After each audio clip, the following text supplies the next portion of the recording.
आपको दिखाऊंगा FD air compartment में ड्राफ्ट ट्रांसमीटर इंस्टॉल करने का क्या प्रोसीजर है, किस प्रकार आप इसको इंस्टॉल करा सकते हैं। तो ये हमारी एक एयर की पाइप है जो कि एफडी के एयर कंपार्टमेंट में ये जाके अंदर लग गया है। तो इसको हम इतना मोटा, लगभग 2 इंची की ये पाइप है और 1/2 इंची की ये है। तो इसको हम मोटा इसलिए लगाते हैं ताकि हमारा जो एयर रहे इसमें आके होल्ड हो सके। अब यहाँ पे पतली पाइप लगाएंगे तो एक्चुअल एयर जो इस पाइप के अंदर ट्रेवल नहीं कर पाएगा।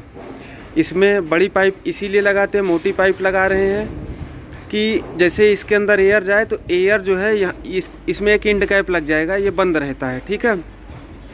और ये बंद रहेगा, एयर को स्टोर कर सके, मतलब कुछ ऐसा एयर रहे जो कि स्टोर कर सके, और स्टोर करने के बाद इस एयर लाइन के द्वारा ट्रांसमीटर में चला जाएगा।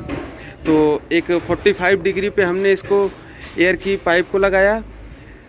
45 पे इसलिए लगाते हैं ताकि जैसे ही एयर नीचे से ऊपर जाएगा, ठीक है, जैसे ही एयर नीचे से ऊपर जाएगा तो ये 45 में बहुत तेज़ी से इसके अंदर जो है एयर पूरी तरीके से ट्रेवल कर सकता है, मतलब बहुत आराम से जो है इसके अंदर भर सकता है। और इसमें एक वाल्व लगाए हैं 1/2 इंची का। फिर ये है IBR की लाइन है, इसको ले जाके ट्रांसमीटर के HP में लगाए हैं। आइए दिखाते हैं कैसे लगाए हैं। जैसा कि देख सकते हैं ये 4 ट्रांसमीटर है FD एयर कंपार्टमेंट में जो लगा है। DP टाइप ट्रांसमीटर है, ये ड्राफ्ट ट्रांसमीटर है, ठीक है। तो वो जो नीचे से लाइन आई है, ऐसे नीचे से आई और यहाँ पे जो है HP में जो है H वाले पोर्शन में ये कनेक्ट हो गई है। और लो वाला हम देख सकते हैं, लो वाला एटमॉस्फेयर में जो है इसको छोड़ देते हैं। इसमें कुछ भी नहीं करना है, ठीक है। तो यहाँ मैनिफोल्ड लगा है और ये ट्रांसमीटर है। इसकी रेंज आइए दिखा देते हैं कितने का है। ये है 0 से 1600 mm/2 है और इसकी रेंज है -400 to 400 inch/2।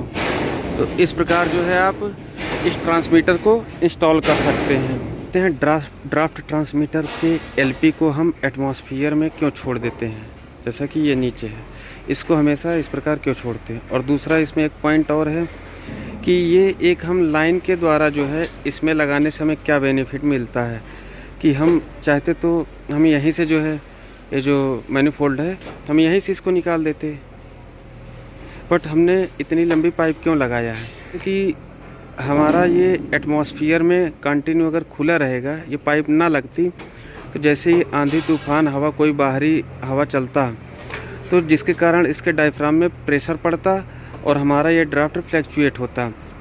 अब इस पाइप को लगाने से क्या फ़ायदा है कि चाहे जितना तेज़ हवा चले एटमॉस्फेयर में, फील्ड में, तो हमारा आके हवा जो है यहाँ पे टकराएगा और टकराएगा। दूसरी बात, अगर जो एटमॉस्फेयर में हवा इसमें आ भी जाएगा तो अंदर आते आते वो एकदम फिक्स उसका एक स्पीड बना लेगा, मतलब कि एक एयर को होल्ड कर देगा कि ऐसा नहीं कि फ्लैक्चुएशन रहेगा, ठीक है। तो ये रीज़न है, इसलिए हम इस पाइप को लगाते हैं ताकि बाहरी हवा डायरेक्ट इस डायफ्राम में ना पड़े और हमारा ड्राफ्ट डिस्टर्ब ना हो।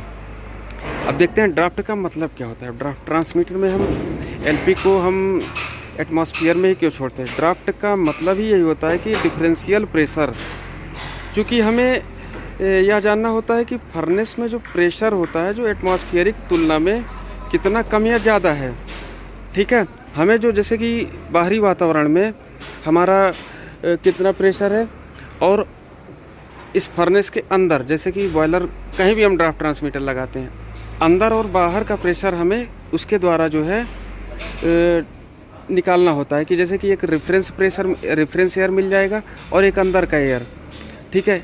इसको हम डिफरेंशियल बोल देंगे, ठीक है। तो इसमें हमें क्या पता चलता है कि एटमॉस्फेयर की तुलना में कितना प्रेशर निगेटिव है या पॉजिटिव है, कम या ज़्यादा है, ठीक है। क्योंकि एक साइड में फर्नेस में, दूसरे साइड में एटमॉस्फेयर में, इसलिए हम इस लाइन को जोड़ते हैं। एक साइड में फर्नेस का मतलब क्या है, ये जो लाइन गई है इस फर्नेस के अंदर चली गई है और ये जो दूसरी लाइन है ये एटमॉस्फेयर में सामने छोड़ दी गई है। ड्राफ्ट ट्रांसमीटर को 0 के सापेक्ष जो मेज़रमेंट करने की आवश्यकता होती है, जो बाहर की हवा है, इसको हम रेफरेंस पॉइंट बोलते हैं, ठीक है।